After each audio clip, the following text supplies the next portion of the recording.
everybody, I'm Evangelos Kalogerakis from UMass, and the title of my talk today is What Can Go Here? For example, in the place of this red dot. Can you think of something? Well, let me give you an idea. Maybe a lamp. Or other objects could fit well here, such as an alarm clock, books, a vase, and so on. So I'll describe an approach called SceneGraphNet that, given a current scene represented as a set of 3D models, and also given a query location, it predicts a probability distribution over object types that fit well in that location. It also predicts 3D object dimensions so that the placed objects have about the right size.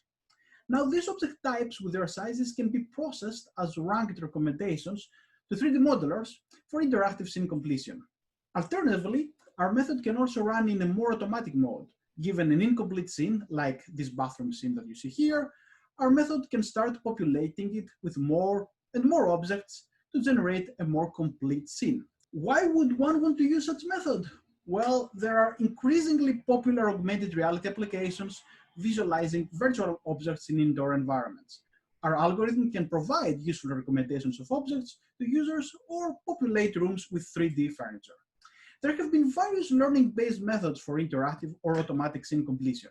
For example, probabilistic grammars or Bayesian networks have been proposed to model object coherence statistics. Alternatively, view-based methods render 3D scenes, then process the rendered views through image-based CNNs. Volumetric or voxel-based encoder-decoder architectures perform instead 3D convolution for the task of scene completion. Alternatively, GANs on matrix representation of scene objects have also been proposed recently. More related to our approach, there have been structured methods, for example, recursive autoencoders that model scenes as tree-based scene graphs. However, such trees are created through hand-engineered grouping operations. Concurrently to our work are networks that explicitly try to represent object relations in graphs, which is also similar to the graph neural network approach that I will describe next. So to answer queries, the key idea of our method is to analyze cues from the surroundings around the query location. One question here is whether we should examine only nearby objects. If we just look at the local context only, for example, just the TV here with the TV stand, the problem is that we can easily make mistakes or select implausible objects. For example, we can choose a side table. It can go next to a TV stand. However, if we look at the whole scene more carefully, we can observe that there is a speaker already on the other side of the room facing towards the couch. We should really look at longer range relations to capture broader context so that we assign a high probability to a more plausible and expected choice of putting a speaker in the query location. So there are some key challenges here. First of all, how we can automatically learn which object relations matter most for any possible query location. And also, we need to combine or aggregate multiple evidence that come from different short or long-range scene relations so that we perform reasonable and plausible object predictions. So I will now discuss how we deal with these challenges by explaining the pipeline of our method, starting with the first step, which is scene graph construction. We create a scene graph representing our input scene. So we start by representing the query location with a node. Then for every other object in the scene, we create a new node, like the side table here or nightstand if you want. We capture spatial and structural relations between objects as well as query nodes with edges.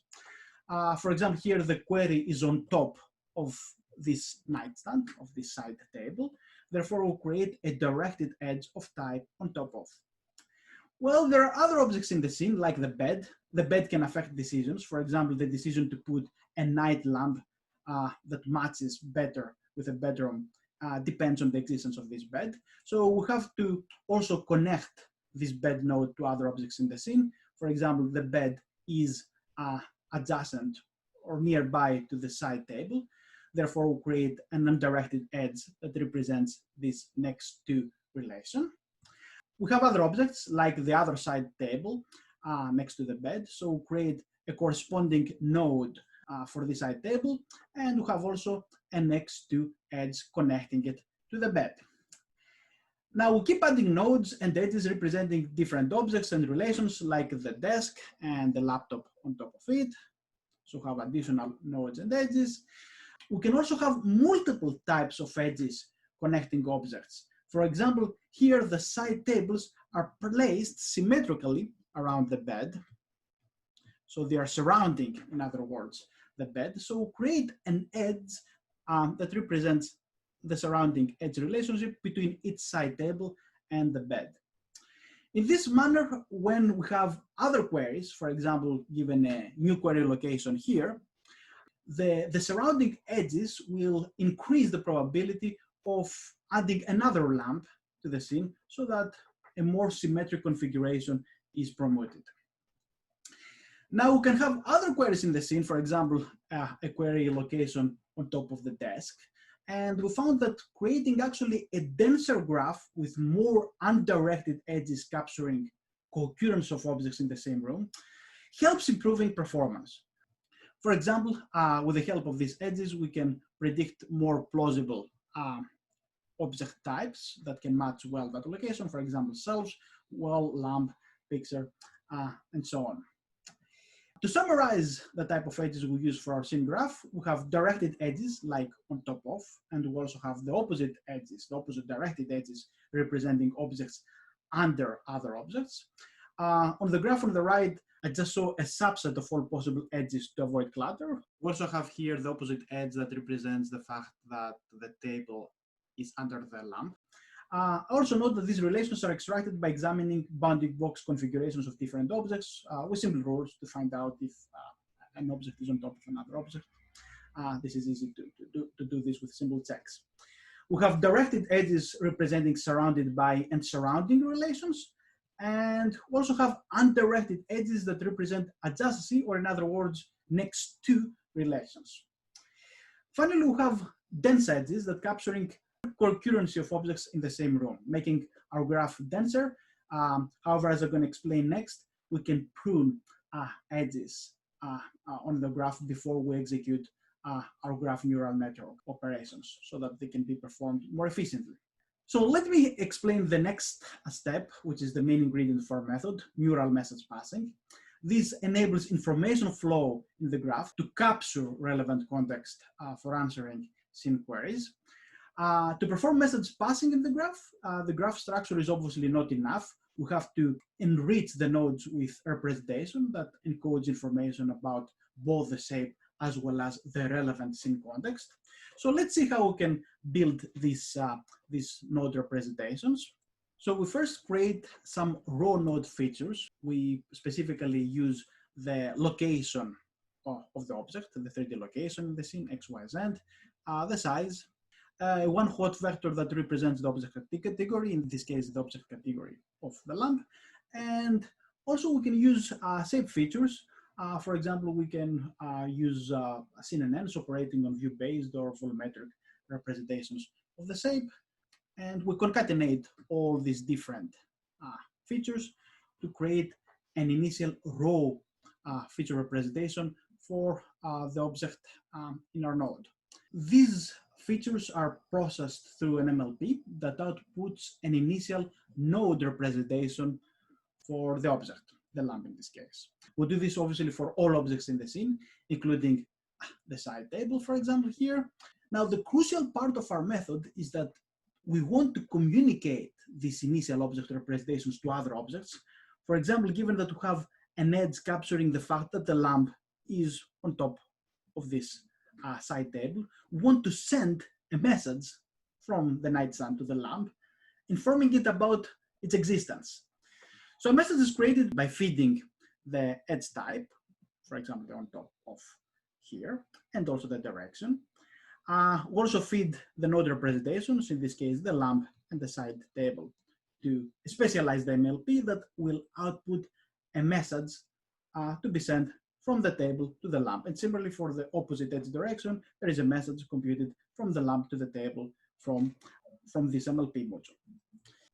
Now, some edges might be more important than others, or they're more relevant for prediction. Note also that our graphs, the way that they're constructed, they are dense.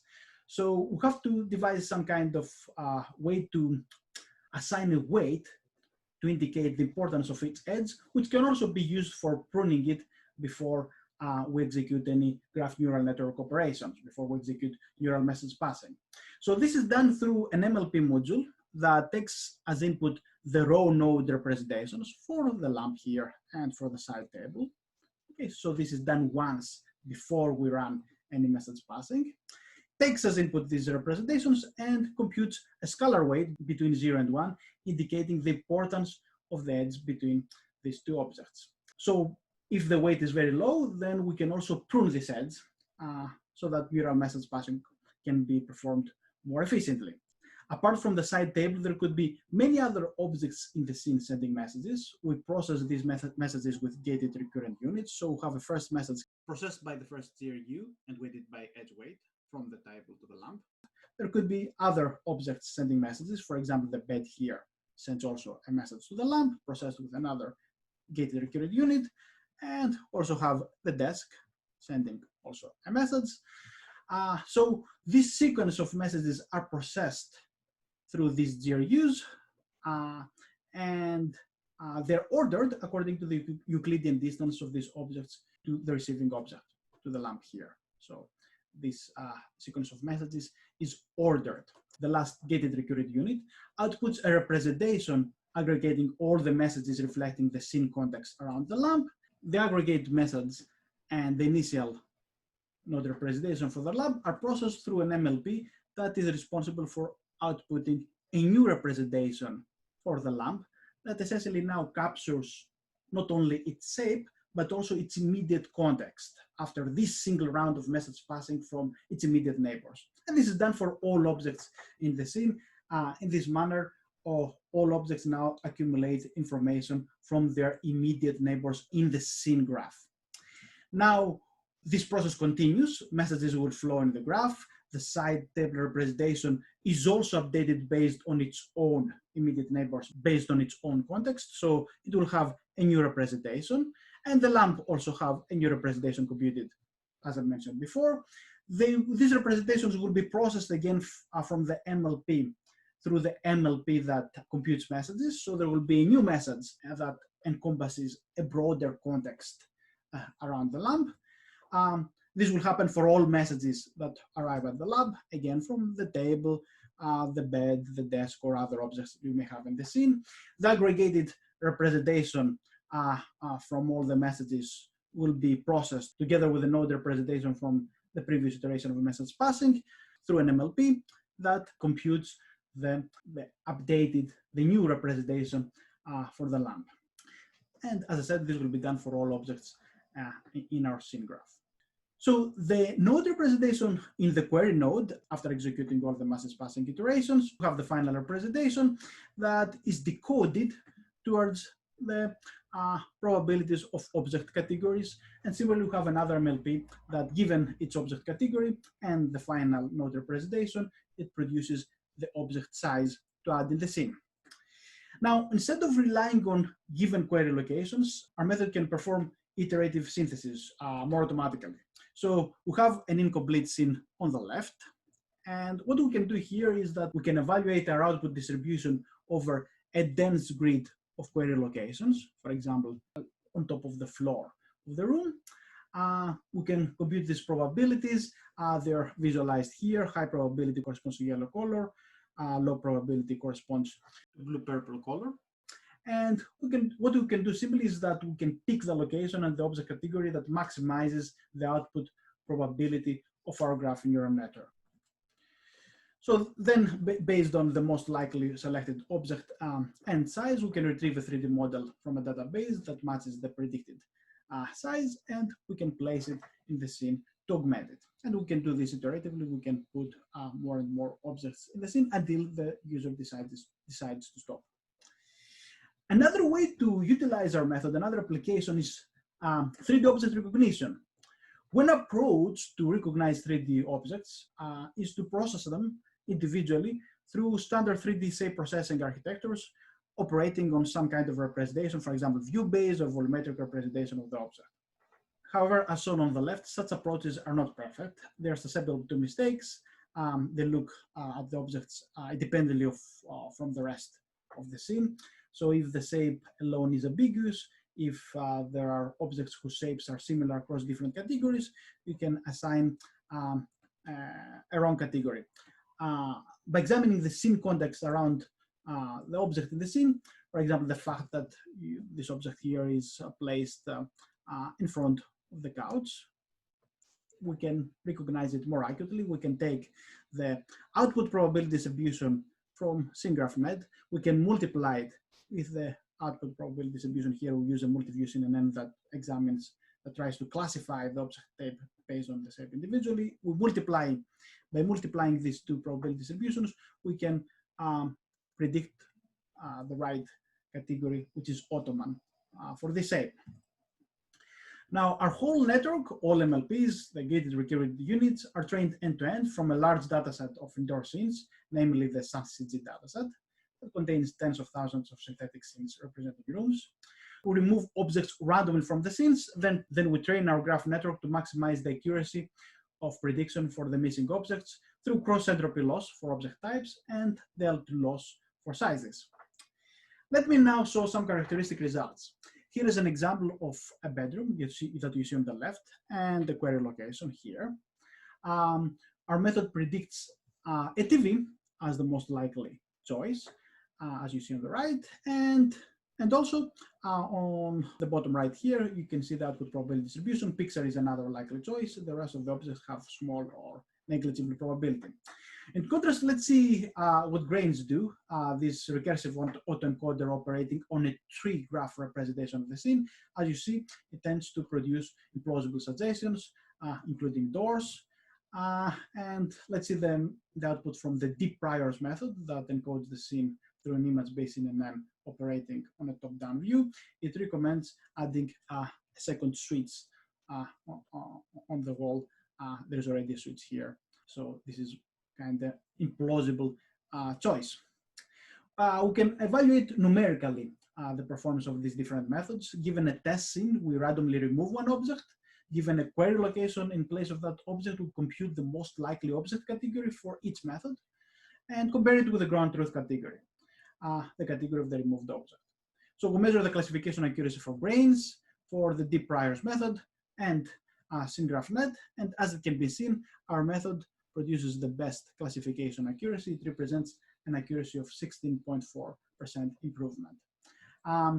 An alternative measure for evaluating performance for this task is the top K classification accuracy, which is measuring whether the ground truth category is included in the K most probable predictions produced by method. So the reason for using this measure is that some objects from one category, like a laptop on the desk, can be replaced with objects from another category, for example, books, without sacrificing the scene plausibility. So we can choose different object types that are equally plausible, in other words, for a scene. And as we can see here in the top 5 classification accuracy, again, our method shows an improvement of about 10% compared to the best previous methods, the deep priors. In the task of object recognition, we compare with a popular shape recognition method called multi-view CNN that classifies an object according to its 3D shape rendered from different views, using our predicted object type probability distributions combined with the multi-view CNN output probabilities to achieve an improvement of 13%. So to summarize, I described the network for context-based incompletion. The key component is neural methods passing on a graph whose nodes represent objects and the edges represent spatial and structural relationships. We also demonstrated this method for context-based object recognition. Now, there are limitations. Clearly, our method is graphics-oriented.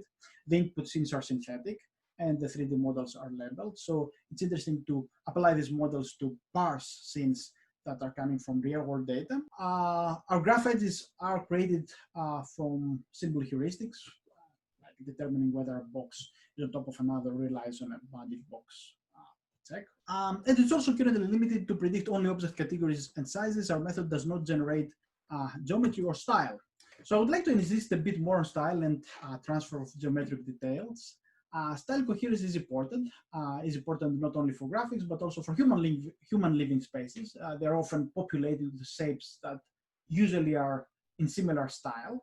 Manually creating style coordinated shapes requires lots of artistic experience and it's time consuming. So in an earlier work, we have developed a method that transfers style from an exemplar object, for example, the dresser here, to other target furniture objects that you see here highlighted as orange.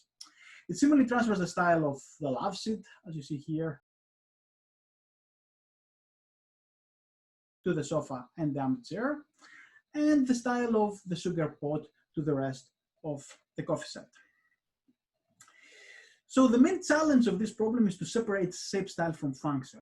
So the output shape should be stylistically as closely as possible to the exemplar shape, while we also want to maintain its functionality, its basic structure, which is encoded in the target shape. So we want to create a four-legged chair.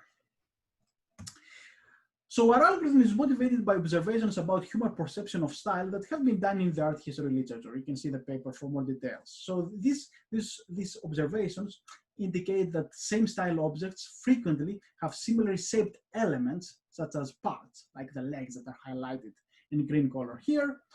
Or there could be, these stylistic elements could be dominant curves, such as the blue contour lines along the right side of the shapes. So the key idea of our algorithm is to search for compatible element operations that have two goals. First, preserve the functionality of the target shape by maintaining its gross form, its structure, its arrangement of parts.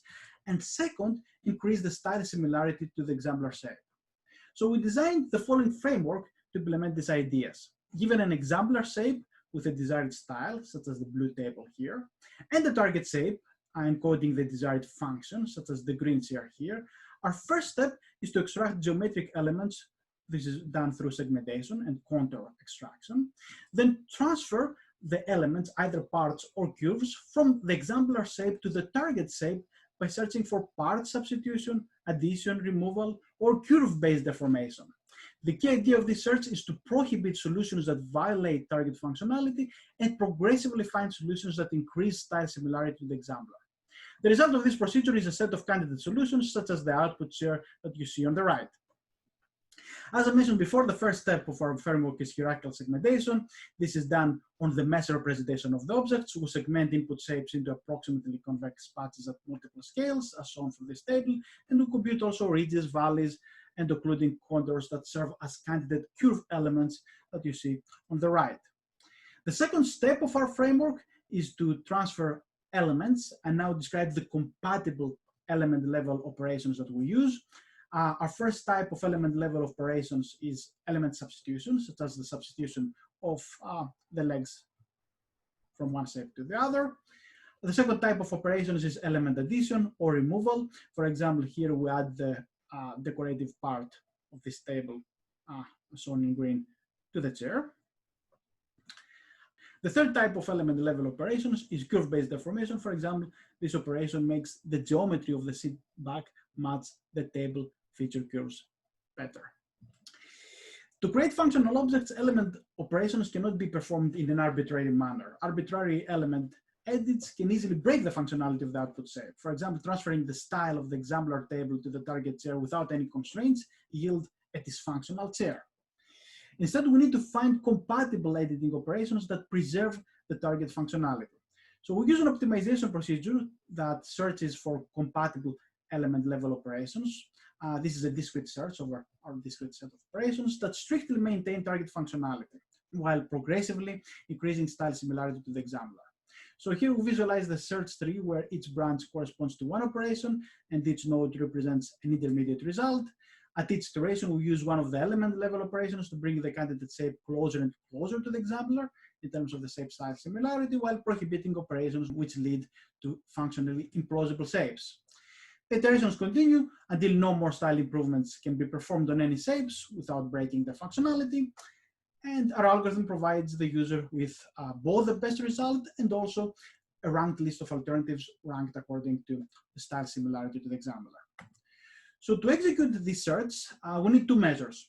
A measure that evaluates style similarity and another measure that evaluates functional compatibility. The style similarity is learned through triplet metric learning. See this work for more details. The functional compatibility is learned through graph kernel similarity by representing the shape parts as nodes in a graph, and edges represent part relations in the same spirit with SimGraphNet. See also our paper for more details. Here show some more style transfer results. We change the style of the shape shown as green, using a style reference, the shape shown in blue box. See the paper for more results and evaluation with user studies. To summarize, I presented an algorithm for synthesizing shapes by transferring style between objects. The method is not based on deep networks, so there are exciting avenues for future work. It would be definitely interesting to develop style-aware, deep generative models of shapes that can produce high-quality, detailed geometry like the one that we want to see in graphics pipelines. Here are the project web pages for the two works that I presented today. Thank you for your attention.